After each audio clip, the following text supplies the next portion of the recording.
Hello, lovely viewers. Welcome back to room 4441, and this is your show Casanova.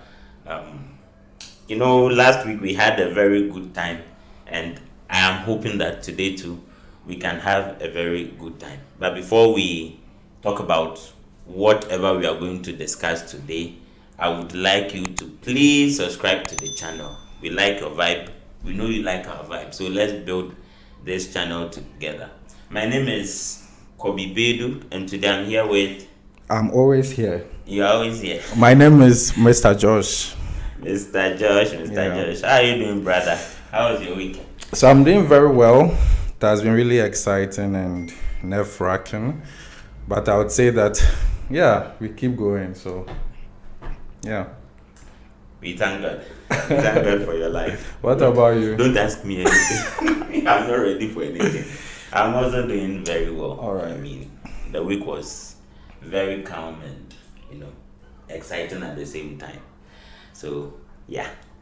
Okay, so today we are going to look at a very, trendy topic. We are in a political season in Ghana, and so many things are going on. The country is looking some way, things are not looking so great. And not just Ghana, other developing nations are looking for, the next thing to do. What can we do to change the situation we find ourselves in? So today we are going to discuss two things, that is going around in our country, Ghana. We will focus on Ghana, and that is digitalization and then 24-hour economy. Josh. Yeah. Digitalization and 24-hour economy. What are the dynamics? What is going on? Is it the way to go for a developing nation like Ghana? Yeah, so as you rightly mentioned, we are looking into digitalization and 24-hour economy. So what are the dynamics for developing nations, right? Exactly like that. Mm-hmm. So first of all, it's important that you know what digitalization is, as well as 24-hour economy.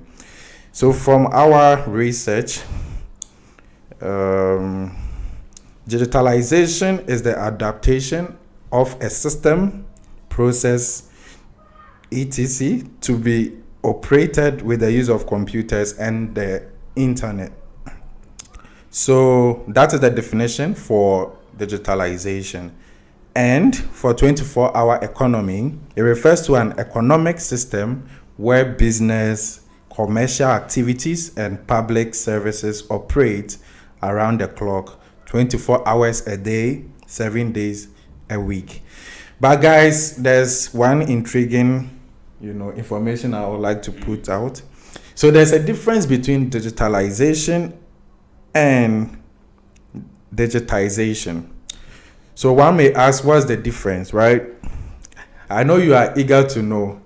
Do you want us to continue and come back, or you can. All right. So digitization looks into converting analog data into digital format, and that of digitalization is turning analog processes into digital ones. It almost feels like it's the same, but there's this, difference.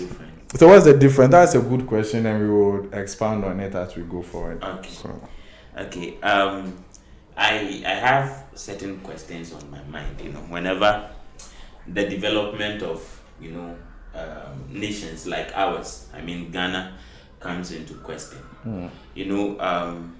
We've had independence since 1957. We had independence with a country like Malaysia.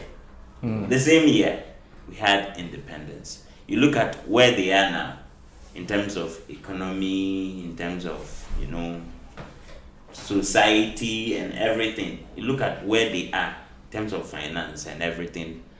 It feels like we are kind of lagging behind. Do you get me? So I'm very, excited whenever we are discussing things like this, because I feel like my country can do more, can do better Do you get me? Talking about digitalization and 24-hour economy, I think those two things, they hinge on very important things Yeah. that we have not addressed in our country. When you talk about the 24-hour economy, for instance, I mean, what is the predominant job in Ghana? A lot of, I think a chunk of our people are farmers. Do you get me? Quite a lot of them are traders. Ghana as a country is still exporting raw materials. How is our agriculture even looking like? And That's when you look at digitalization, for instance, these things are not the fundamentals. Do you get me? Yeah. Digitalization is more or less, for a lack of a better word, it's like a tool. To me, it's like a tool to enhance some structures that you've already put in place. So I have an agriculture background. Okay. So let's say I came here to study agric, and I got introduced to things like precision agriculture. And when we talk about precision agriculture, it's basically trying to be more precise with the things you do for efficiency. Do you get me? So when it comes to fertilization, instead of spraying the whole field, you are going to how do you call it? Center on the very area that is infected or whatever. For whatever reason you are going to do the spraying. Do you get me? You are going to be precise so that you don't waste resources.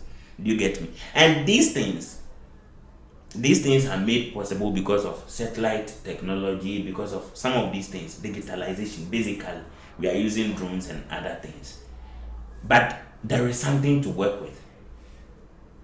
They had an agric system that is working, and they are looking to improve upon that. Do you get me? Sorry. They are looking to improve upon that. Yeah. But in Ghana, we have nothing.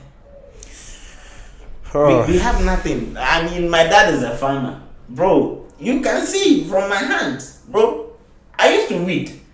Okay. Yes, if I go back, I'll still weed. Nothing is changing. All right. We've not put down certain mechanical things that we need. Do you get me? Ghana as it stands now is importing almost everything.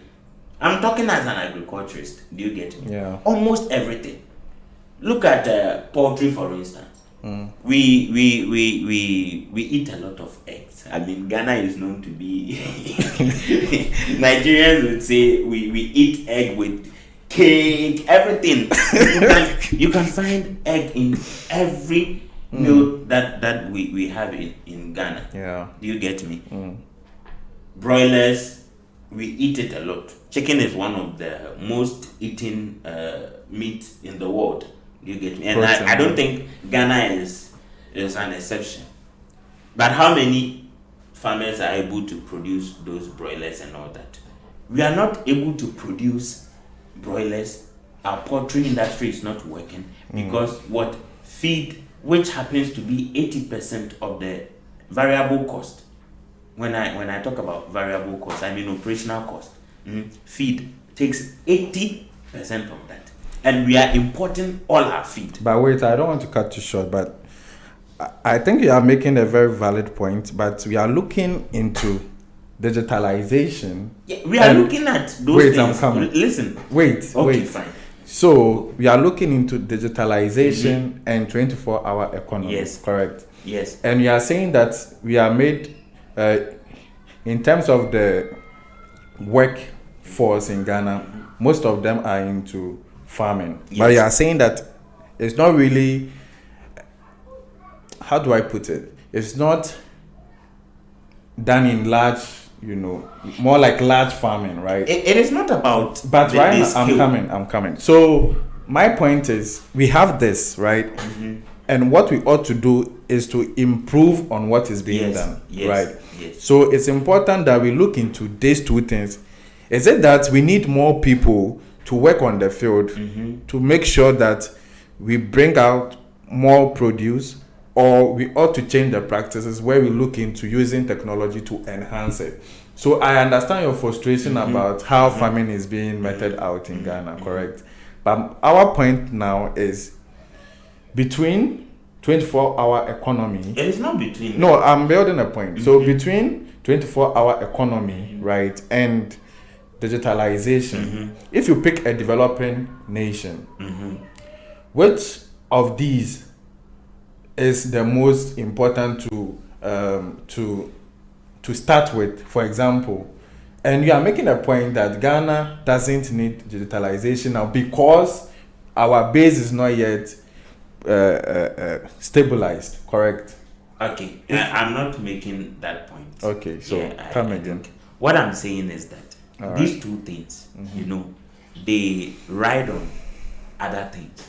Other things are important. For me to have a 24-hour economy, do you get me? I need industries, for instance. I mean, you've been here for some time.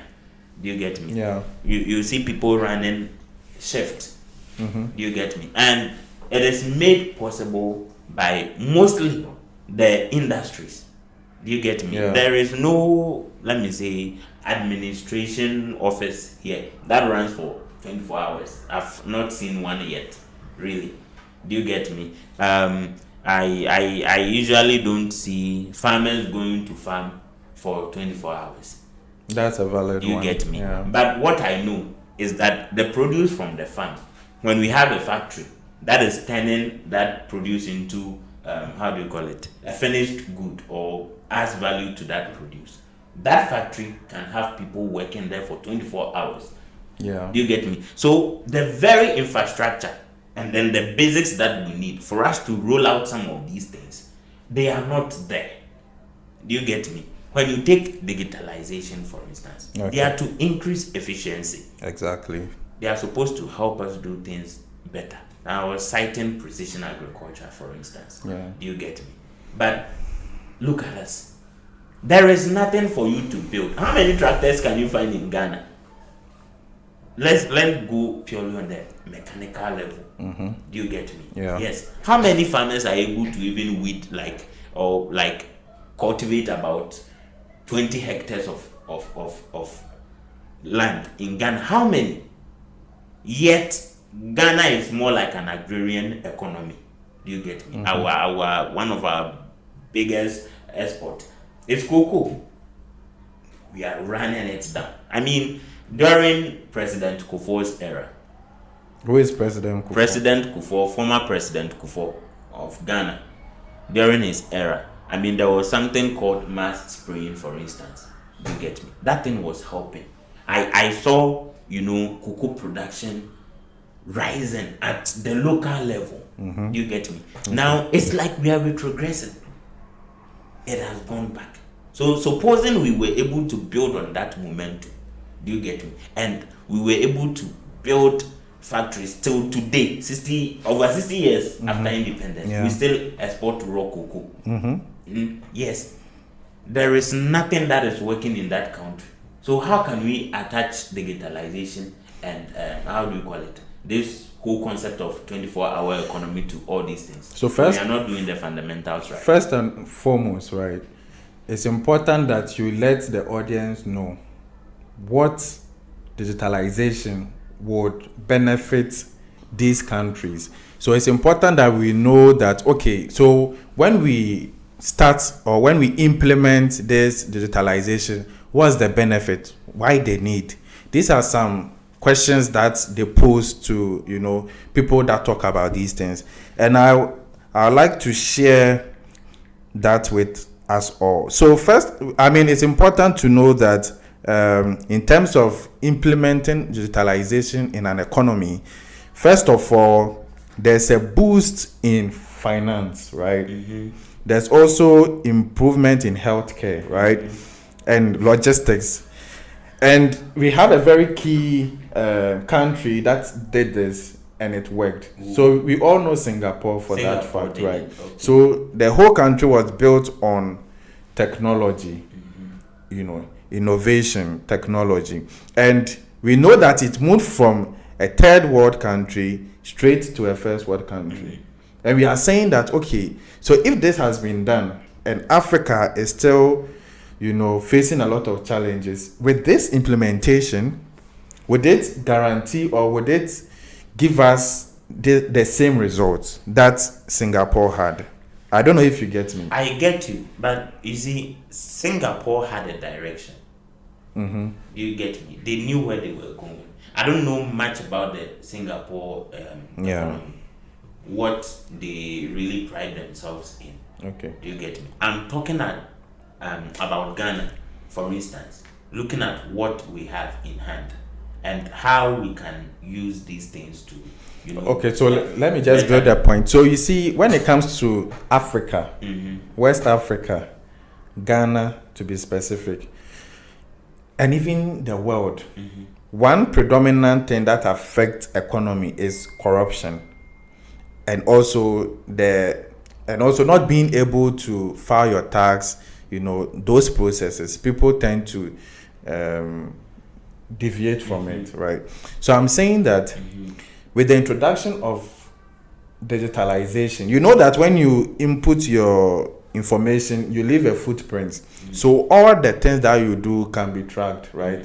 So first of all, what would help the economy? I'm building my point from economy base. What would help the system is that now, with the introduction of digitalization, we would be able to reduce corruption. Right. We need a change of mindset. I know, relax. And wait. And with the implementation of digitalization, it is studied that there could be an improvement of 1.5% of GDP if this can be done. The Ghanaian GDP. It's general if you want to implement digitalization.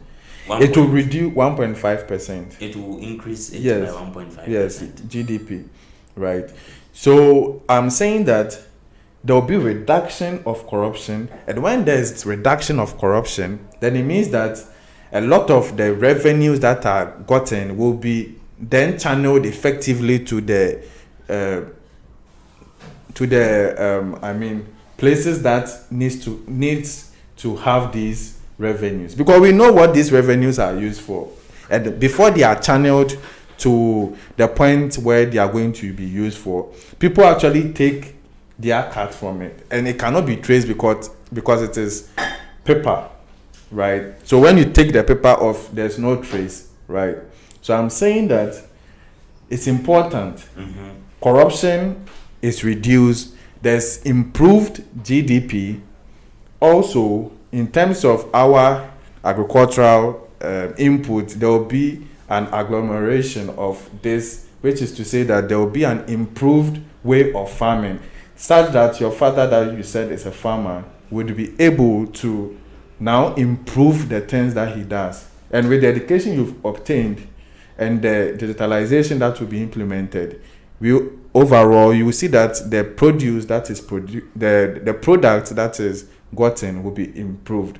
And mind you, one very key thing that affects Ghana and most African countries is post-harvest loss. It means we are not able to work or make the things that we produce last, because we do a lot and we produce a lot of produce, but after some days they all get rotten, or when they are transported, whilst on the journey they get rotten, and then there's no revenue obtained. So these are things I believe that the implementation of the digitalization will bring. Digitalization would help us how do you call it, post-harvest losses. Reason being that, I don't know if you've realized, but now we have technologies that are able to tell the shelf life of produce. So with digitalization and knowing better ways of handling this produce, we are going to gain revenue. One, correct. Reduce post-harvest loss. Two, now corruption that occurs wouldn't be prevalent, because now everything is done online. Monies cannot be exchanged by hands, right? Everything will be done online.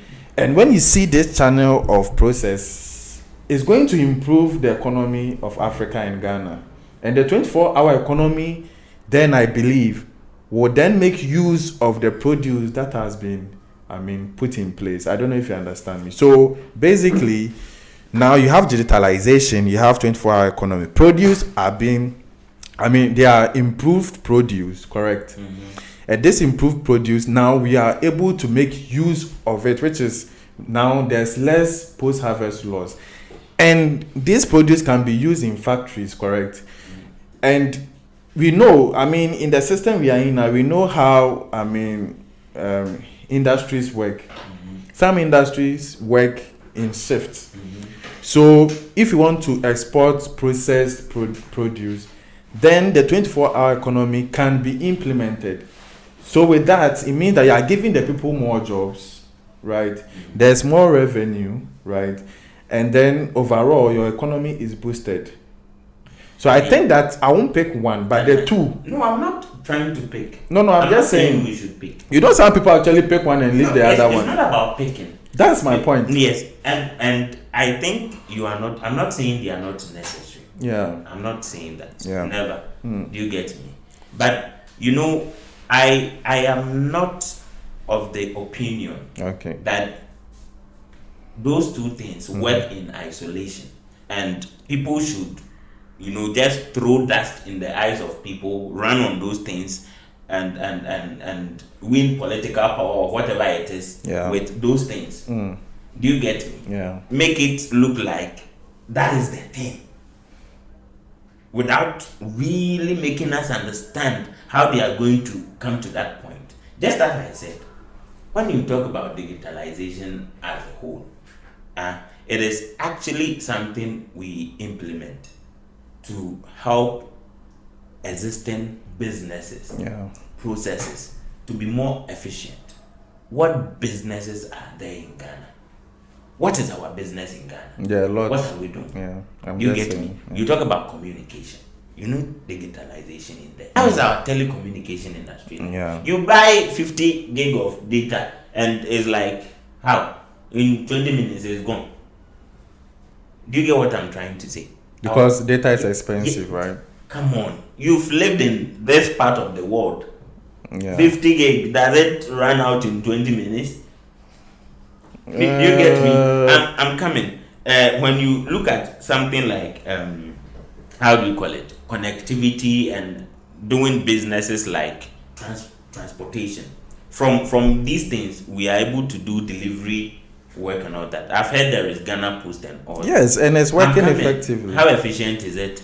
Well, we have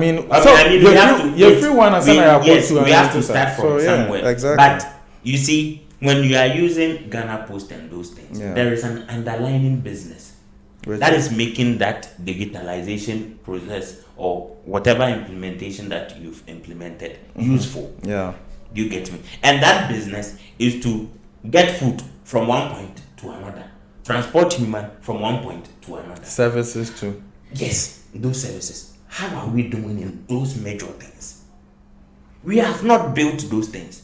In today Ghana, when you are constructing railway, you construct just one way. Train back to me bonsa home. Sorry, but some of us we don't understand. I'll put the translation. I will do a subtitle. You see, they can't do that. Look at our roads. Do you get me? So, what is the use of the app in relation to transportation? What is the use of the app? Recently, I heard that they said the Ghana when you overspeed, they are going to send you a message that you've oversped. So this is your ticket. Go and pay. Yes, they've done that. Cameras here and there. Go and look at Chifu to Cape Coast Road. No, I'm coming. Okay. I'm coming. There is a problem. You overspeed, you kill people. There are accidents and those things. So you're saying it doesn't happen in the developed countries? No, it happens. They do happen. So do you get me? They do happen, but at least the things, the tangible things, fundamental. Yes. How many road signs do you see on Ghanaian roads? How many traffic lights are working in Ghana? Do you get me? So But the funny thing is, you are even making reference to Ghana, but it's actually like. Please, I'm talking about my region. I'm talking about the whole West Africa. No, but wait. You said you're a Pan-Africanist, correct? I am. Yes. I am also a nationalist. So don't confuse the two. I'm not confused. I'm saying address it in that it's not just Ghana, but it's a regional problem. Correct. Yes, it is actually an African problem. I mean, almost all over the continent. We have that problem. When you say African problem, okay, you continue. I'm talking about developing nations. That is correct. Bro, I'm talking about where I'm from. Okay. Do you get me? Yes, because that is, how do you call it? Where I've had the experiences I have now. Do you get me? I'm able to speak better to issues coming from that place than other places. Do you get me? That is why I'm using Ghana a lot in my reference. Do you get me? So transportation, nothing is working. There are no railways, there are no good routes, no how do you call it, road signs. Yeah. And you come and build an app for me. What do I need the app for? Just as I cited agriculture, nothing is working. You come and build an app for me. What is it? Do you get me? Administrative processes. Look at it. People are taking bribes here and there. Nothing is working. One passport, it will take you, God knows when. Do you get me? So listen. This point is important for me. But when was the last time you did a passport? I did it when I was about to come here. That was in 2020. And how did you do it? I went online. Mm-hmm. It is there. And how long did it take? I'm coming. I'm building a. Please, it's okay. Don't that one is, you are going too much into my. How long did it take, bro? I may be an exception. Do you get? How long did it take? I won't tell you anything about that. Because we all know it's like, for me, I had mine in 1 month. Okay. And it's online. There wasn't any middleman. God knows how you got it in 1 month. Digitalization. I know. You know, it is there. Okay. And I'm not speaking against digitalization. That's my point. I wanted you to be clear. I'm not speaking against it, but I'm saying that there are things that we need to do. That passport office you are talking about, we need to weed out a lot of things there. The new passport office? I'm talking about the passport, whatever, is it sector or whatever in general. There are a lot of things to be done. Yes. Do you get me? That's why it's called developing nation. Yes. Exactly. So there are a lot of things to be done. Do you get me? So we have to do those basic things. Mind you, let me use this place as an example. You know, before this whole digital thing came about, things were working in a certain way. They were committed at achieving a certain objective. Yeah. Do you get me?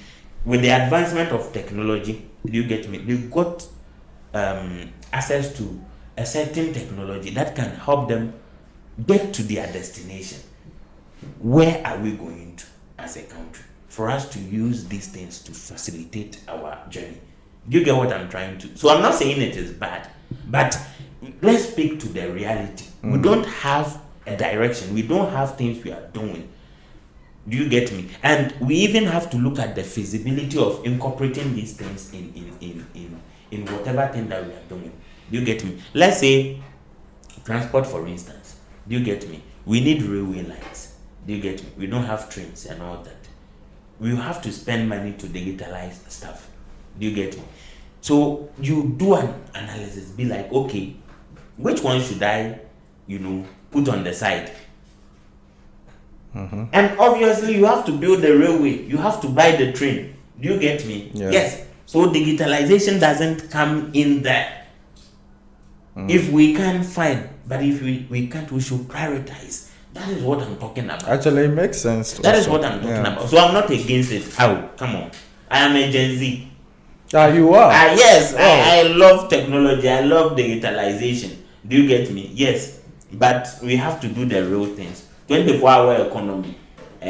Yes, with no industries, there is no 24-hour economy. Nobody is going to sell Gary or AE for 24 hours in any market. Build industries. Which is clear. Yes, build industries. Actually, we need industries. Yes, we need it. So I want you to look at them and tell them, because you can't tell me. Talk to them. So, we need industries. We need industries in that country. C'est vrai. The visionary Osajifo Kwame Nkrumah, do you get me? Started this thing. It's like we are retrogressing in Ghana. Yeah. Imagine in sports now. Look at the pitch we played on the last time, and you gonna tell me you need. Wait, No. I think we need part 2 of this because I think it's really look broad. at the pitch we played on the last time for Angola to disgrace us like that. In 24 years, we've never lost in how do you call it? Kumasi.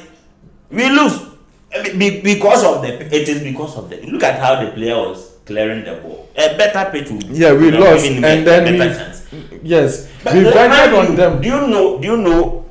It was Kwame Nkrumah who donated the first ever cup that we use for the club championship. What we call African Champions League now. Look at where we were in the 60s or in the 50s. And look at where we are now. It is a shame.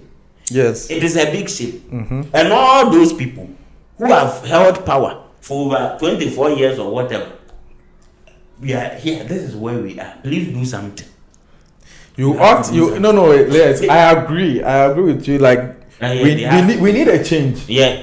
We need a change. We need a change. It is not a change of personality or personnel. We need a change of mindset. Yes. If anybody thinks that he is building any estate or whatever in another country, especially Western countries, for their children and whatever else, you know that you are not from this Western country. Yeah. We better build our country. We have nowhere to go. We better build the continent. We have to build it. That continent is very important. Yeah. You are rich in so many things. You have to look at our state.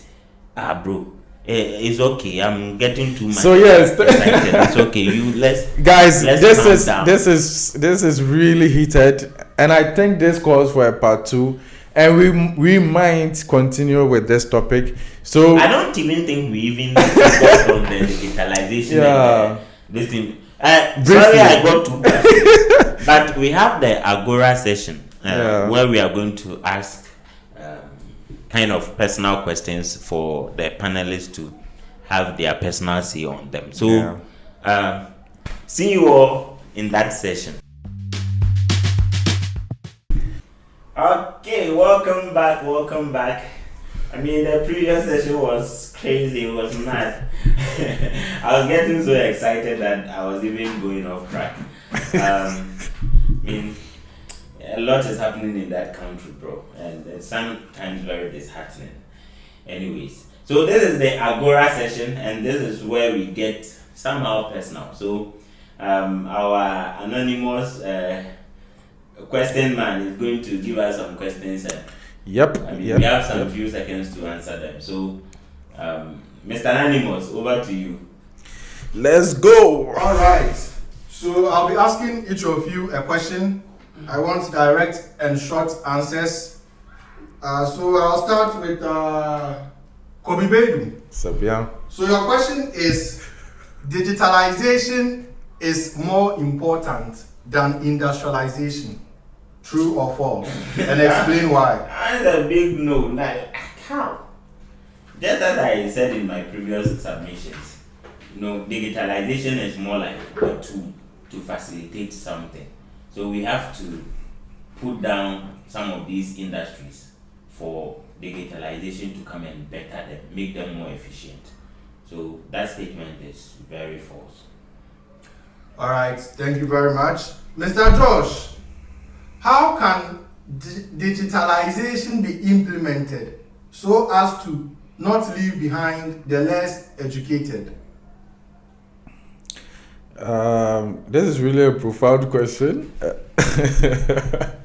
So I think that, the fundamentals ought to be right. So first of all, we need to tackle the various aspects of the economy, which is to say that we need to put in place very good education system, also very good production system, also very good like all the fundamentals of a very good economy ought to be put in place. We are not saying it should be perfect, but it should be reasonable enough in order to be able to apply. So that's what I would say. Thank you very much. Kobe Beidu, how will the 24-hour economy improve work-life balance? Oh, it is going to, because I mean, in advanced countries where I've seen it work, it's like you do 8 hours. It's just like working normal 8 hours. You get me, or 9 to 5. It's just that this time some are going to do it in the night, others are going to do it during the day. So you still have some part of the day to do whatever you want to do. And I think it switches.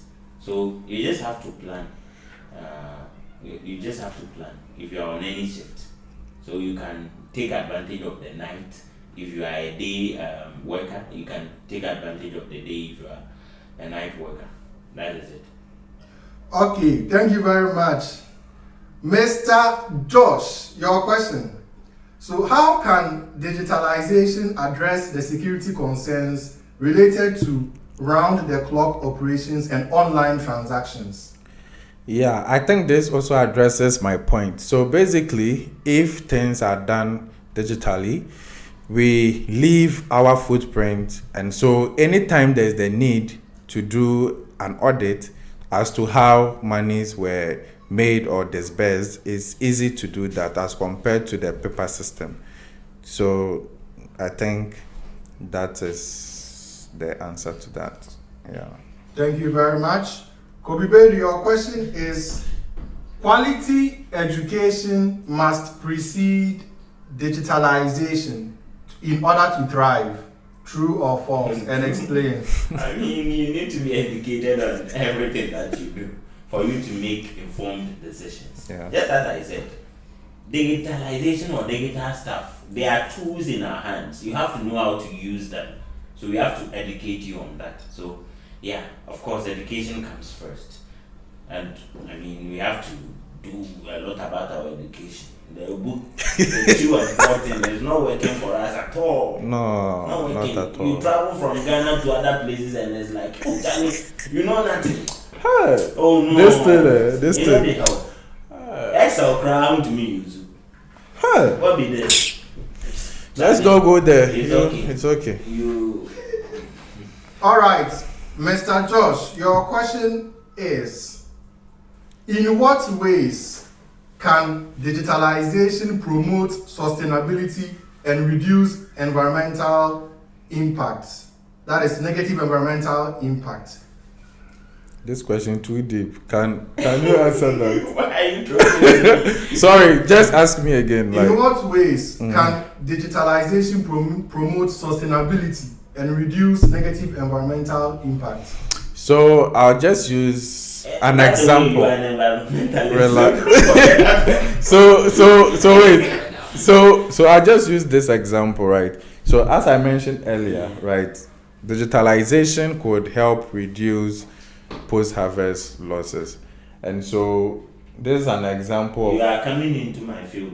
No, I mean environment is everything. I don't know if you Fine. understand. It's okay. So basically, I'm just saying that these things can be enhanced with the use of digitalization. Let me help you a bit. You don't have to help me. Oh. Keep your thoughts to yourself, my brother. So, Mr. Anonymous, is very simple. The question looks complex, but digitalization. If you solve the problem of post-harvest losses, I mean, you increase efficiency when it comes to agric. Yeah. And we know how agric contribute to environmental pollution. I know you want to start to relax.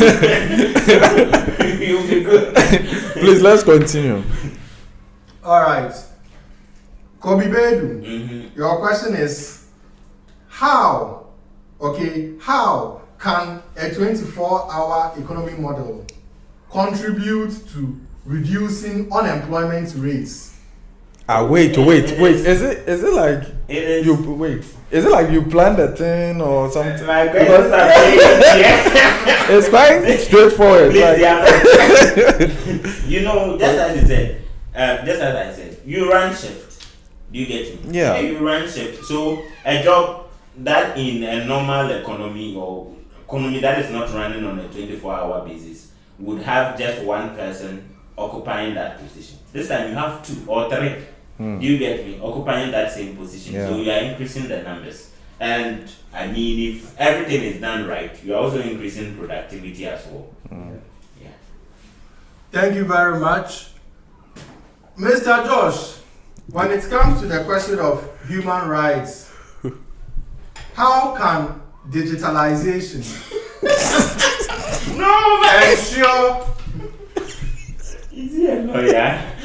ensure that the rights of citizens are not infringed upon? So, digitalization allows us to keep records effectively, right? So, as and when criminal records are put into the system, it's going to be hard for people to change it or alter it. Okay, so people's rights cannot be dwindled with, right? And also, Did you use the right what's that? Yes, and also data protection is very key. And if digitalization is, done effectively, then their rights to their data would be also protected as well. So, thank you very much. Wonderful. Kobe Bedu, this question is made specifically for you. So, what infrastructural improvements would be necessary to support a successful transition to a 24-hour economy in Ghana? And how can these be financed sustainably? Bro, you're putting me, okay, fine. So, we need solutions. Just as I said, we need the industries to work. Do you get me? So, we need to build the industries. I will use maybe agric as an example. Do you get me? So, if you want an industry to work, like an agri-food, chain to work, for instance, you have to start from the field. You make sure that, the implements that are needed, maybe tractors, fertilizers, those things, all those things. Somehow, some support can come from our national coffers. Do you get me? To support these farmers to produce at a larger scale. As they do that, they can also help private individuals who are interested in agro processing, for instance, to establish some of these companies. Do you get me? I've seen one problem with when things are run by the public, they don't work effectively. Do you get me? So partnering with these private individuals, we can build some of these industries to work on these raw materials, and we are going to get end produce that we can export. By so doing, we are going to create more employment. This 24-hour economy thing is also going to work. So yeah, for us to sustain it, it has to be run like we run our private businesses. Do you get me? That is what I'm thinking. Thank you very much for that insightful response. And our very last question goes to Mr. Josh. So, Mr. Josh, your question is, given Ghana's unique cultural and social dynamics, what cultural considerations should be taken into account when promoting a 24-hour economy to ensure acceptance and inclusivity? So this is a really profound question, and first of all, I think that engagement with the people and also authorities such as the traditional council would help locate certain places with also very effective implementation, which is to say that you can't sorry, I'm looking at you. So you can't build, let's say, a cocoa factory in the north and expect 24-hour economy to work. So in communicating with the people on ground, you'll be able to know what industries are available, what they need to cause this 24-hour economy to work. And then in so doing, its effectiveness would be reached. So communication from grassroots to traditional to government, I think that is the key. Okay, that concludes our Agora session for today. Thank you, so that was very rapid and kind of thought-provoking. Yeah. He was making me think like I was on cloud. God knows. My processing unit was not functioning. Anyways, this is the end of today's show. Yeah. I mean, you may agree with some of the things we said. Yeah. You may not agree with them. The comment section is there for you to share your ideas with us. I mean, we also deviated somehow. You know, I got to I'm very particular about that. Yeah. Don't mind me. I'm so passionate. So please help us grow this channel. Please, I'm begging with you. Please help us grow this channel. So click on the subscription button and also click on the post notification button as well as share the link. Share the link. People you think will be interested in our conversation. Yeah. Thank you.